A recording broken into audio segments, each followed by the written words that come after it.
Yes, I'm the great pretender, adrift in a world of my own.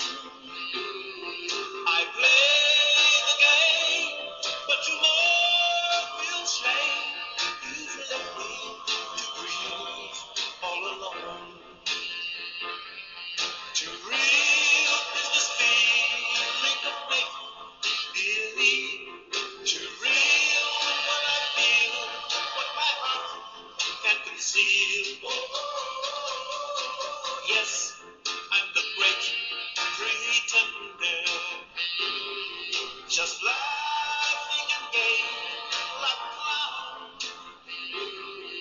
I seem to be what I'm not. You see, I'm wearing my heart like a crown, pretending that you're still around. Too real is this feeling of make-believe. Too real when I feel what my heart can't conceive. Yes, I'm the great pretender, just laughing and gay like a clown. I seem to be what I'm not. You see, I'm wearing my heart like a crown, pretending that you're still around. Okay, so today I'm going to be talking about the great pretender, probably one of the greatest pretenders of all time. That is Muhammad, the so-called prophet of Islam.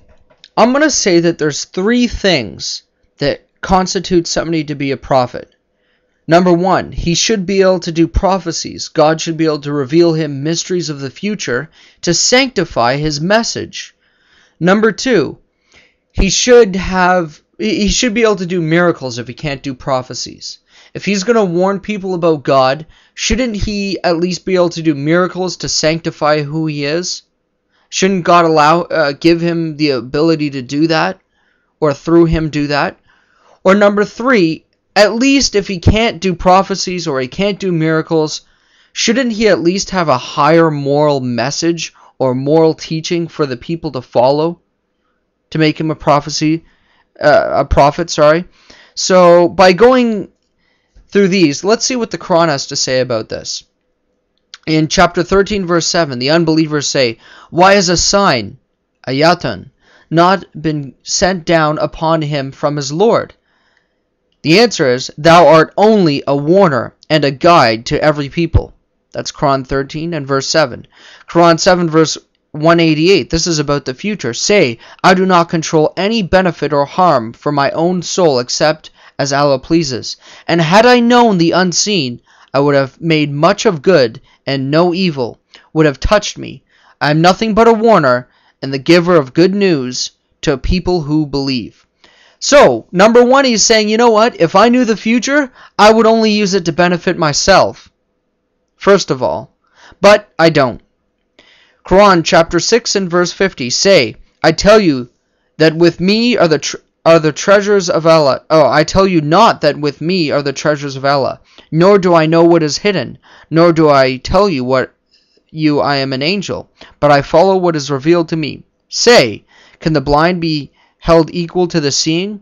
Will ye then consider not?" Sahih Muslim, Abu Hurairah.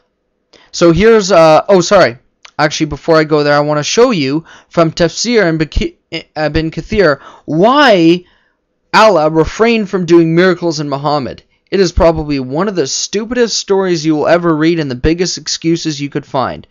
Sa'id bin Jubair said, "The idolaters said, 'O Muhammad, you claim that before you there were prophets, among whom was one to whom the wind was subjugated, the other who could bring the dead back to life. If you want us to believe in you, Ask your Lord to turn as-Saffah into gold for us. Allah conveyed to him by inspiration, Waya, I have heard what they have said. If you wish, I will do what they say. But if they do not believe after that, the punishment will come down upon them, because after the sign has been sent, there is no room for speculation. Or if you wish, I will be patient with your people and give them more time, he said. So somehow Muhammad's manipulating Allah's will. But anyways, O Lord, give them more time. Funny how he chooses that one. This was also narrated by Qudish, Ibn Juel, and others. Amin Ahmad record that Ibn Abbas said, the people of Mecca asked the Prophet to turn Asaf into gold for them, and to remove the mountains from around Mecca, so they could cultivate the land. It was said to them by Allah, if you wish, I will be patient and give them more time, or if you wish, I will do what they are asking.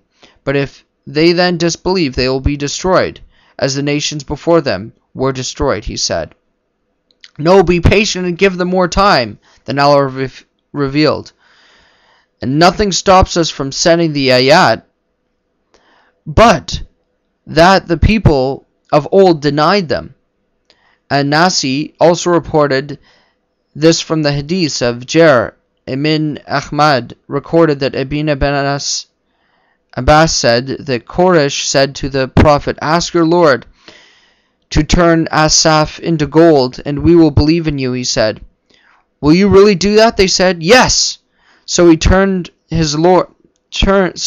his Lord, and Jibril came to him and said, your Lord conveys his salam to you and says, if you wish, I will turn Asaf into gold for them. Then whoever of them disbelieves after that will be punished with a torment, the like of which has never been seen in creation. Or if you wish, I will open the gates of repentance and mercy on them, he said. Rather, the gates of repentance and mercy. And we sent down not the signs except to make them afraid of destruction, Qudish said. Allah makes people afraid with whatever signs he wills, so that they may learn a lesson and remember and return to him. We were told that Al-Kufath was shaken at the time of Ibn Mas'ud, who said, O people, your Lord is rebuking you, so pay heed. Similarly, it was reported that Al-Benin was struck by several earthquakes at the same time of Umar bin Al-Khattab. Umar said, you have changed by Allah. And if such a quake were to strike again, I will subject you to such and such, the Prophet said, in a hadith whose authenticity is agreed upon. The sun and the moon are two of the signs of Allah, and they are not eclipsed from the death or life of anyone. Allah uses them to make his servants afraid.